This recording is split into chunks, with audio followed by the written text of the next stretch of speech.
La Fédération française des vins apéritifs est une fédération de 3 syndicats.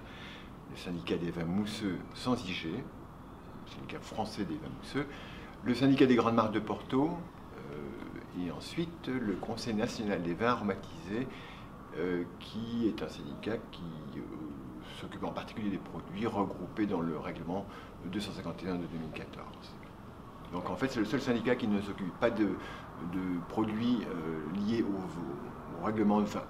Je pense que le processus de dématérialisation engagé par la douane est un mouvement plus global qui touche un peu toutes nos activités et le monde en général, qui est en train de changer, qui a commencé de changer depuis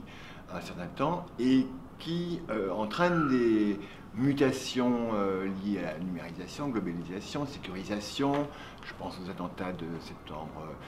2001 en Amérique qui ont commencé à débuter cette mise en place de CityPat ou OEA en Europe. Et donc, c'est, je pense, des transformations qui sont structurantes pour nos entreprises, les entreprises que je représente, mais également pour nos relations avec la fonction douane, puisque ça transforme complètement notre relation dans la mesure où on a besoin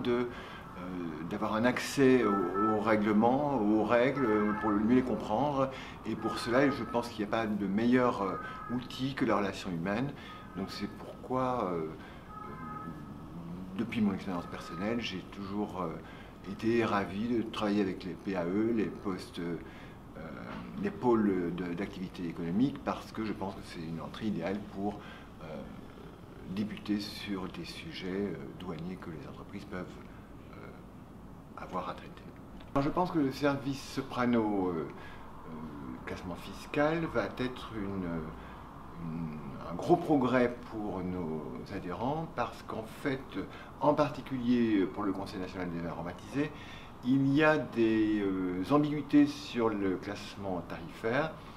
et donc j'ai souvent des questions auxquelles j'essaie de répondre avec l'aide de la direction générale à Montreuil, mais il est évident que si un outil dématérialisé existe, accessible par tous, je pense que ça lèvera beaucoup